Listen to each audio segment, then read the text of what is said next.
नमस्कार, मैं विष्णु शर्मा आप सभी का आपके ही अपने चैनल विष्णु एडीपी में हार्दिक स्वागत करता हूं।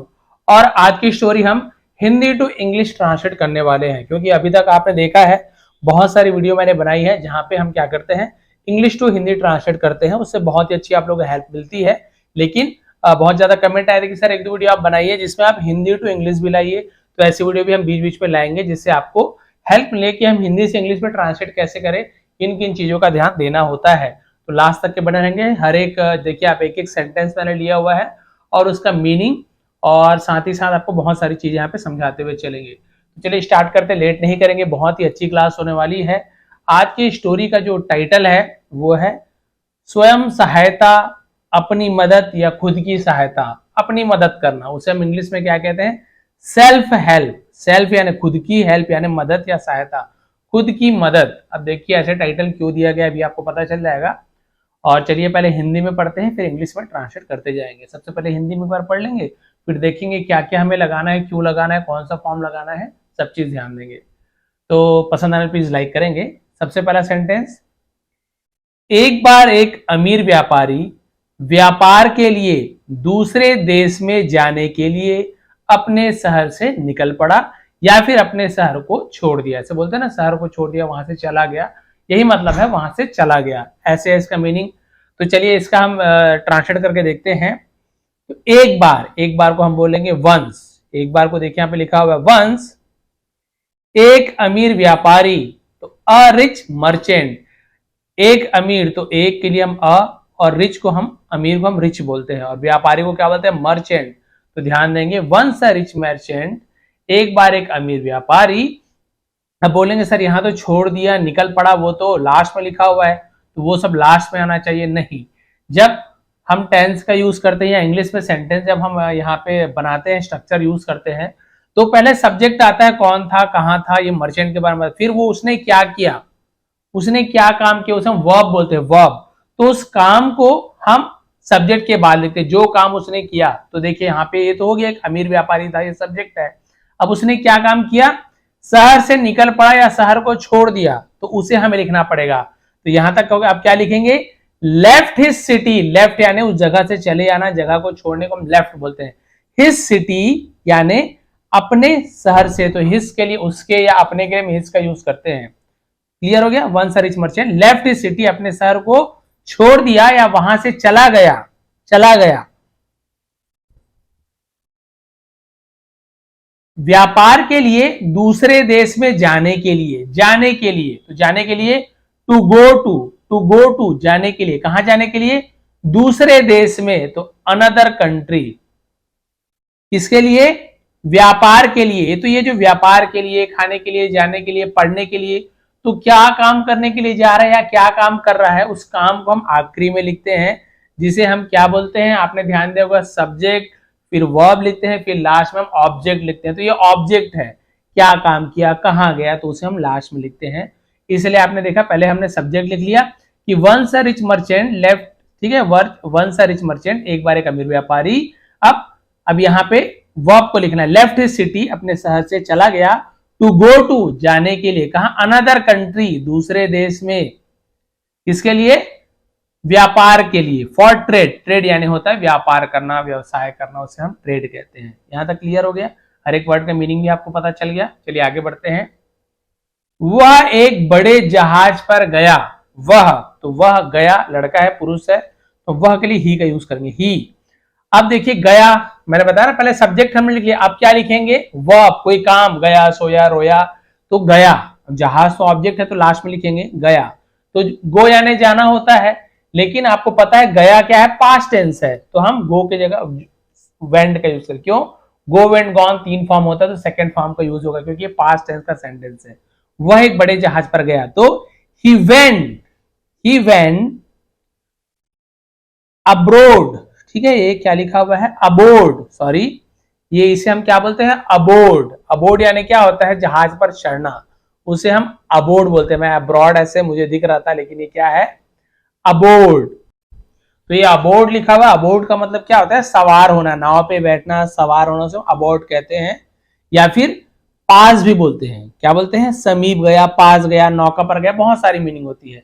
ही went aboard a large ship, तो वह, अब देखिए जहाज पर गया, तो यहां पे हम जहाज के पास गया भी यूज कर सकते हैं। तो अ लार्ज शिप यानी एक बड़े, शिप यानी होता है जहाज, एक बड़े जहाज पर गया। तो जहाज पर चढ़ना उसे हम क्या कहते हैं, अबोर्ड, इसलिए जहाज पे चढ़ने को हम अबोर्ड लिखेंगे। अब एक बड़े जहाज पर चढ़ गया ऐसे भी लिख सकते थे, वो भी एक मतलब है अबोर्ड का। क्लियर हो गया यहाँ पे? तो ये चीज ध्यान देंगे, अबोर्ड का मतलब होता है पास जाना या जहाज पे चढ़ना, उसे अबोर्ड कहते हैं, सवार हो जाना। अब आगे बढ़ते हैं, स्टोरी भी देखते रहिए ना। एक अमीर व्यापारी शहर के लिए निकल पड़ा व्यापार करने के लिए, और वो बड़े जहाज पे चले गया। ये पानी के जहाज को हम शिप कहते हैं, चीज ध्यान रखेंगे, ये एरोप्लेन नहीं है ना। अब क्या हुआ, वह सोने के सिक्कों और कीमती रत्नों से भरा संदूक ले जा रहा था, रही थी, रहे थे। तो ये आपका पास्ट कंटिन्यूअस टेंस हो गया। सेंटेंस को देख के मैं बता रहा हूं, जहां पे आपका वॉज या वर का यूज होता है सब्जेक्ट के हिसाब से, और आईएनजी फॉर्म लगता है वॉज या वर के साथ। देखिए है कि नहीं, वह सोने के सिक्कों के साथ ले जा रहा था, वह ले जा रहा था, तो पहले हम सब्जेक्ट लिखेंगे, कौन ले जा रहा था, वह ले जा रहा था। तो वह कौन है, ये पुरुष है, तो वह के लिए हम ही का यूज करेंगे, ही। अब हम क्या लिखेंगे, ले जा रहा था, बाकी चीज बाद में लिखेंगे। ले जा रहा था, तो ले जाने को क्या बोलते हैं, कैरिंग, कैरी करना, ले जाना। लेकिन आपको पता रहा था, रही थी, तो सब्जेक्ट के साथ वॉज या वर लगता है। तो बताइए ही के साथ वॉज लगता है कि वर लगता है, वर लगता है। तो ही वर नहीं होगा, ही वॉज, ही वॉज, और कैरी करना है ले जाना, तो लेकिन आईएनजी जुड़ जाएगा, he was carrying, he was carrying, वह ले जा रहा था। क्लियर हो गया यहां तक के सेंटेंस? अब क्या ले जा रहा था, देखिए वो ले जा रहा था क्या, संदूक ले जा रहा था, यानी भरा संदूक। तो भरे संदूक का मतलब देखिए ट्रंक्स फुल, ट्रंक्स फुल, तो संदूक को क्या बोलते हैं, ट्रंक फुल।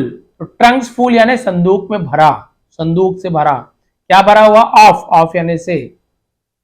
सोने के सिक्कों, तो गोल्ड कॉइन्स, कॉइन्स क्योंकि ज्यादा सिक्के हैं इसलिए गोल्ड कॉइन, सोने के सिक्के, और एंड कीमती रत्नों, कीमती को हम प्रेशस कहते हैं, क्या कहते हैं, प्रेशस। बहुत लोग प्रीसियस भी बोल देंगे, प्रेशस, प्रेशस यानी होता है कीमती, बहुमूल्य।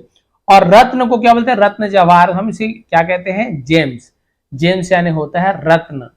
क्लियर हो गया, प्रेशस जेम्स यानी कि कीमती रत्न, कॉइन्स, गोल्ड कॉइन, सोने के सिक्के, उसे ले जा रहा था। तो पूरा सेंटेंस का मीनिंग समझ आ गया, वह सोने के सिक्कों और कीमती रत्नों से भरा संदूक ले जा रहा था। He was carrying trunks full of gold coins and precious gems. आगे बढ़ते हैं, एक दिन एक तूफान शुरू हुआ। तूफान, तो आपको वर्ड मीनिंग भी पता होना चाहिए, नहीं पता है तो आपको याद करना, और यहां पे तो बताया हूं। एक दिन तो वन डे, एक तूफान शुरू हुआ, तो यहां पे कोई काम है क्या, ये आदमी कुछ काम कर रहा है क्या, नहीं, बस तूफान शुरू हुआ बता रहा है। यहाँ पे सब्जेक्ट कुछ नहीं कर रहा है, तो ये टेंस वाला सेंटेंस नहीं है, इसलिए वर्ब वगैरह लिखने की जरूरत नहीं, उसे हम बाद में लिखेंगे। देखिए एक दिन तो डायरेक्ट सीधा सीधा ट्रांसलेट होगा, वन डे, एक के लिए तूफान, तो स्टॉर्म, स्टॉर्म यानी होता है तूफान, स्टॉर्म शुरू हुआ, शुरू हुआ को हम बिगेन बोलेंगे। बिगिन यानी शुरू होना होता है, लेकिन पास्ट टेंस है, शुरू हुआ पास्ट टेंस है, इसलिए हम बिगेन का यूज करें। तो बिगिन यानी शुरू होना, स्टार्ट होने को बिगिन कहते हैं। वन डे स्टॉर्म बिगेन, एक दिन तूफान शुरू हुआ। अब क्या हुआ, समुद्र के पानी में बड़ी लहरें उठी। तो देखिए ह्यूज वेव्स, बड़ी लहरें को क्या बोलते हैं हम, ह्यूज वेव्स, बड़ी लहरें। रोज, रोज यानी एक तो गुलाब वाला रोज होता है, और ये रोज यानी उठी, उठने को, उगने को हम रोज कहते हैं। जैसे सनराइज होता है, राइज यानी उगना, उठना, तो राइज का ही सेकंड फॉर्म है रोज, उठी के लिए हम रोज का यूज करेंगे। ह्यूज पढ़े, ह्यूज यानी बहुत बड़े के ह्यूज बोलते हैं, वेव्स यानी लहरें, ह्यूज वेव्स लहरें, बड़ी लहरें, रोज उठी, कहां उठी, समुद्र के पानी में, तो in the sea water, in the sea, केवल सी नहीं लिखेंगे, द सी लिखेंगे, समुद्र है, पहाड़ है, नदियां हैं, द का यूज, द सी वाटर्स यानी पानी, द सी वाटर, समुद्र के पानी में बड़ी लहरें उठी, huge waves rose in the sea water. अब देखिए उन्होंने जहाज को अगल बगल या फिर दाएं से बाएं हिला, मतलब पूरी तरीके से हिला दिया, उसे हम क्या बोलते हैं, इंग्लिश में साइड टू साइड कहते हैं, जिसका यूज यहाँ पे हुआ है, आप अभी देखेंगे क्या हुआ। देखिए उन्होंने, तो उन्होंने यानी होता है दे यानी वे या उन्होंने। अब देखिए यहाँ पे सब्जेक्ट है उन्होंने, और उन्होंने दाएं से बाएं हिला दिया, तो ये काम कर रहे हैं, टेंस वाला सेंटेंस, हिला देना, और रॉक्ड बोलते हैं, रॉक्ड यानी पूरा अच्छी तरीके से हिला दे, रॉक्ड। तो दे रॉक्ड, उन्होंने हिला दिया, किसे, द शिप, जहाज को, फ्रॉम यानी से, कहां से, साइड टू साइड यानी अगल बगल या दाएं से बाएं, इधर से उधर, अच्छी तरीके से मतलब पूरे कोने कोने से हिला देने को हम साइड टू साइड कहते हैं। उसे अगल बगल या दाएं से बाएं के लिए हम साइड टू साइड का यूज करते हैं। ये आप ये ध्यान रखेंगे। तो क्लियर हो गया, यहाँ पे उन्होंने जहाज को दाएं से बाएं हिला दिया। They rock the ship from side to side.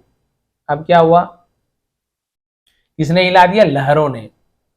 लोगों ने डर के मारे चिल्लाना शुरू किया। अब वो जो शिप में और भी जो लोग थे उन्होंने क्या किया, डर के कारण चिल्लाना शुरू किया। तो लोगों ने, तो लोग यानी क्या होता है, पीपल। शुरू किया तो लोग सब्जेक्ट हो गया, शुरू करना वर्ब हो गया, काम हो गया। शुरू करने को बोलते हैं स्टार्ट, शुरू करना, लेकिन शुरू किया पास्ट टेंस है तो स्टार्ट फर्स्ट फॉर्म हो गया, उसका सेकंड फॉर्म ईडी जुड़ जाता है, स्टार्टेड। पीपल स्टार्टेड, लोगों ने शुरू किया। क्या शुरू किया, डर के मारे चिल्लाना शुरू किया। तो भाई चिल्लाना को हम पहले लिखेंगे वर्ब को, फिर किसके मारे, किसके कारण, उसे हम लास्ट में। पीपल स्टार्टेड स्क्रीमिंग, स्क्रीमिंग यानी होता है चिल्लाना, उसे हम स्क्रीमिंग बोलते हैं, जोर जोर से चिल्लाना डर के मारे। विथ फ्राइट, फ्राइट यानी क्या होता है, डर, उसे हम फ्राइटन बोलते हैं ना, डर जाना, उसे हम फ्राइट कहते हैं। People started screaming with fright यानी लोगों ने डर के मारे चिल्लाना शुरू किया। यहां तक पूरा शुरू हो गया, लहर आई और पूरा नाव इधर उधर हिल गया पूरा, तो डर के मारे चिल्लाना शुरू किया। इसमें आपको मोरल भी मिलेगी, लास्ट में आप देखेंगे। अभी तो हम पढ़ते भी जा रहे हैं, स्टोरी भी साथ साथ चलेगा। अब क्या हुआ, कप्तान और चालक दल जहाज को डूबने ना देने की पूरी कोशिश कर रहे थे। ठीक है, उन्होंने कर रहे थे। तो देखिए रहा था, रहे थे, यहां पर भी कंटिन्यूअस टेंस का यूज आएगा, पास्ट कंटिन्यूअस टेंस का वाज या वर के साथ एनजी फॉर्म आपको मिलेगा सेंटेंस में, आप देख लेंगे। अब देखिए कप्तान और चालक दल, कप्तान को क्या बोलते हैं, द कैप्टन, द कैप्टन। ठीक है, और एंड चालक दल यानी कि जो जहाज में और भी जो उसके साथ जो कर्मी रहते हैं, जो जहाज को चलाने में मदद करते हैं, उसे भी चालक दल कहते हैं, जिसे इंग्लिश में क्रू कहते हैं। ठीक है, द क्रू, क्रू यानी चालक दल, जहाज को चलाने में मदद करते हैं। The captain and the crew, कप्तान और चालक दल जहाज को डूबने न देने की पूरी कोशिश कर रहे थे। तो अब हम वर्ब को लिखेंगे, क्या काम कर रहे थे उसे लिखेंगे। पूरी कोशिश कर रहे थे तो वाज या वर, लेकिन वॉज क्यों नहीं लिख रहे हैं, क्योंकि कैप्टन और चालक दल तो ये प्लूरल हो गया, बहुवचन हो गया, एक से ज्यादा, तो हम वॉज पे वर का यूज करेंगे। वर, ट्राई यानी कोशिश करना, लेकिन आपको पता है वॉज या वर के साथ आईएनजी फॉर्म लगे, तो रहा था रहे तो आईएनजी लग जाएगा, trying. The captain and the crew were trying, कोशिश कर रहे थे, देयर यानी उनकी या अपनी, बेस्ट, देयर बेस्ट यानी अपनी पूरी कोशिश करना, क्या करना, जहाज को ना डूबने देने की। तो उसे हम बोलते हैं not to let the ship drown, इसे हम क्या बोलते हैं, ड्राउन, ड्राउन यानी डूबना। नॉट टू लेट यानी नहीं होने देना, लेट यानी कुछ चीज करने देना, नहीं देना, तो नॉट टू लेट यानी नहीं होने देना, क्या नहीं देना ना, नहीं होने देना, द शिप यानी जहाज को, ड्राउन, ड्राउन यानी डूबना, जहाज को डूबने न देने की पूरी कोशिश कर रहे थे। कप्तान और चालक दल जहाज को डूबने न देने की पूरी कोशिश कर रहे थे। The captain and the crew were trying their best not to let the ship drown. आगे बढ़ते हैं। कुछ घंटे बाद तूफान रुक गया, कुछ घंटे बाद, तो हम बोलते हैं a few hours later, a few यानी कुछ, आवर्स इसे बहुत सारे हावर्स बोल देते हैं, गलत है, आवर्स पढ़ते हैं, साइलेंट होता है, आवर्स यानी घंटे, लेटर यानी बाद, ये लेटर यानी बाद, यानी कुछ घंटे बाद, तो अ फ्यू आवर्स लेटर तूफान रुक गया। द स्टॉर्म, स्टॉर्म यानी तूफान बताया था, रुक गया, तो उसे भी स्टॉप्ड बोलेंगे, स्टॉप यानी रुकना, स्टॉप्ड यानी रुक गया, पास्ट है। A few hours later the storm stop. अब जहाज रुक गया, भाई तूफान आने वाला, लेकिन क्या हुआ, लेकिन जहाज के तल में एक छेद था, तल यानी उसका जो नीचे का हिस्सा होता है ना, उसे हम क्या बोलते हैं, तल। लेकिन बट जहाज, द शिप के तल में एक छेद था, तो अब हेड का यूज, क्योंकि परफेक्ट टेंस यहां पे नहीं है, क्यों, कुछ काम हो रहा है क्या, नहीं हो रहा है, हेड के साथ थर्ड फॉर्म होता, रहा मतलब लिया, दिया, चुका, चुकी, तो हम हेड के साथ वो आपका यूज करते, कोई काम हो रहा है यहाँ पे नहीं, बस बता रहा है जहाज के तल में एक छेद था, तो कुछ चीज था तो हम वहां पे हेड का यूज करते हैं, कुछ चीज है तो हैव या हैज का यूज करते हैं। तो तल में एक छेद था, तो था के लिए हम यहाँ पे हेड का यूज करेंगे, कुछ चीज था ना। But the ship had, ship में क्या था, अ होल, देखिए एक छेद, तो अ होल, अ यानी एक, होल यानी छेद, एक छेद था, कहां था, जहाज के तल में, तो इन इट्स बॉटम, इट्स यानी उसके, बॉटम यानी होता है तल। अब जहाज का यूज हो चुका है, इसलिए बार बार हम जहाज ना लिख के इट्स, उसके, इसके ऐसे यूज करते हैं। इट्स बॉटम, उसके तल में। क्लियर हो गया। But the ship had a hole in its bottom, उसके तल में एक छेद था। अब क्या हुआ, पानी जहाज में रिसने लगा। अब भाई छेद था तो पानी नीचे नीचे धीरे धीरे ऊपर आएगा ही, रिसेगा ही। पानी, वाटर, रिसने लगा, कुछ चीज करने लगा तो स्टार्टेड, शुरू हुआ। वाटर स्टार्टेड सीपिंग, सीपिंग यानी होता है रिसना, तो रिसने लगा को बोलते हैं started seeping. Water started seeping, पानी रिसने लगा कहां, जहाज में। तो into the ship, into the ship, in यानी में होता है, लेकिन इनटू का यूज क्यों किए, क्योंकि रिसने लगा, अभी पानी रिस रहा है। पानी रिस रहा यानी मूविंग फॉर्म में, कुछ चीज चल रहा है, कुछ चीज काम होते होते आप रूम में जा रहे हो, पानी में गिर रहे हो, तो मूविंग है, आप जा रहे हो, कुछ चीज हो रहा है, तो वहां पे इन के जगह हम इनटू का यूज करते हैं। क्लियर हो गया। यहाँ पे उसका और यूज आपको बता दूंगा। भाई रिसने लगा, water started seeping into the ship, तो शिपिंग यानी रिसना होता है चीज, आप ध्यान देंगे। लोगों ने जीवन नौकाओं को लिया और डूबते जहाज से उतर गए। अब बाकी लोग क्या किए भाई, डर के कारण मतलब जहाज से नीचे उतरने लगे। तो जीवन नौका किसे कहते हैं, हम लाइफ बोट बोलते हैं। आपको पता है लाइफ बोट, जो और उसमें बोट रहता है छोटा छोटा, तो उसे हम लाइफ बोट कहते हैं। तो लोगों ने, तो पीपल, डूबते जहाज से उतर गए, नौकाओं को लिया। अच्छा, जीवन नौकाओं को लिया, तो ये वर्ब है, कुछ काम किया, नौका को लिया। टेक यानी लेना होता है, टुक यानी लिया होता है। तो द पीपल टुक, लोगों ने लिया, क्या लिया, नौकाओं को, जीवन नौका, उसे हम बोलते हैं the life boats. Life boat, जीवन नौका, जो जान बचाता है इसे जीवन नौका बोलती है, लाइफ बोट्स। वैसे ही लाइफ जैकेट होता है, आपको पता है नाव वगैरह में बैठते हो तो आपको लाइफ जैकेट देते हैं जिससे आप डूबो ना, बस जान बचाने वाला। तो लोगों ने जीवन नौकाओं को लिया, people took the life boats, और एंड डूबते जहाज से उतर गए। गॉट ऑफ, गॉट ऑफ यानी उतर जाना, कहां से, the drowning ship, drowning ship, डूबते जहाज से उतर गए। तो गॉट ऑफ यानी होता है उतर गए, गेट ऑफ, लेकिन पास्ट टेंस है तो गॉट ऑफ, उतर गए। अब क्या हुआ, कुछ समुद्र के किनारे तक तैरने के लिए समुद्र में कूद गए। अब कई लोग सोचे कि चलो भाई नाव तो है नहीं, बचा नहीं, अपन क्या करते हैं, कूद के समुद्र के किनारे तैर के चले जाते हैं। तो क्या हुआ, कुछ को हम बोलते हैं सम, समुद्र के किनारे तक तैरने के लिए समुद्र में कूद गए। तो वर्ब है, काम हो रहा है कूदने का, तो हम इसके बाद वर्ब लिखेंगे। सब्जेक्ट कौन है, कुछ लोग, ये सब्जेक्ट हो गया। सम कूद गए, तो जंप यानी कूदना, कूद गए पास्ट टेंस जंप्ड। सम जंप्ड, कुछ कूद गए। देखिए फिर इनटू क्यों लिखा हूं, क्योंकि समुद्र में यानी इनटू का यूज, क्योंकि समुद्र में कूद गए, तो भाई वो कूद गए, तो पहले तो समुद्र में थे नहीं, रहते तो इन का यूज करते हैं, वो कूद गए, मूविंग में थे, इसलिए into. Some jump into the sea, समुद्र में क्या करने के लिए, तैरने के लिए। टू स्विम, तैरने के लिए, कहां तक, समुद्र के किनारे तक, तो उसे हम बोलते हैं अशोर। अशोर, शोर का मतलब क्या होता है, समुद्र के किनारे को हम अशोर कहते हैं। ठीक है, इसका मतलब है समुद्र का किनारा।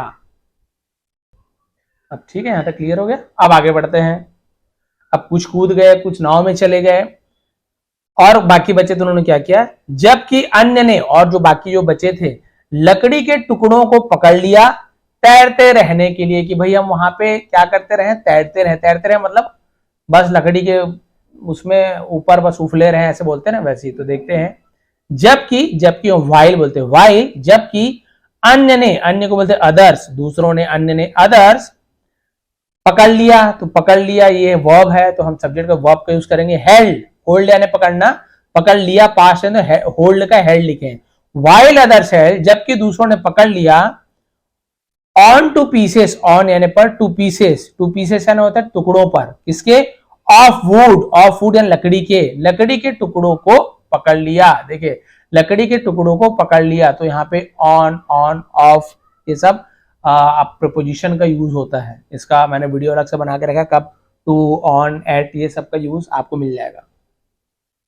Held on two pieces of would, लकड़ी के टुकड़ों को पकड़ लिया, क्या करने के लिए, तैरते रहने के लिए। टू स्टे अफ्लोट, अफ्लोट यानी क्या आता है, स्विम यानी तैरना होता है, लेकिन लकड़ी के टुकड़े पर तैरना मतलब पानी के ऊपर बस एक जगह तैरते रहना, मतलब तैर के आगे नहीं जाना। भाई यदि आप तैर रहे हो, मूव कर रहे हो, तो उसे स्विम कहेंगे, तैरते तैरते आगे बढ़ना। लेकिन केवल एक ही जगह में पानी में ऐसे तैर रहे हो, जैसे बर्तन को डाल दिए, अब वो तैरते तैरते आगे तो नहीं आ रहे, एक ही जगह बस ऐसे तैर रहा है, उसे फ्लोटिंग बोलते हैं, ठीक है। लेकिन तैरते तैरते आगे बढ़ रहे हो कोई चीज, उसे स्विमिंग कहते हैं। ये दोनों में अंतर है, इसलिए हमें स्विम का यूज नहीं किया है, अफ्लोट का यूज किया है।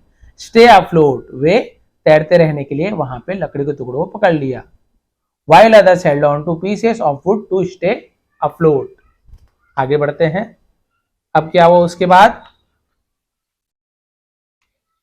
बस इसके बाद लास्ट पेज है, मेरे ख्याल से यही लास्ट पेज है, एक दो पैराग्राफ आगे बचा है।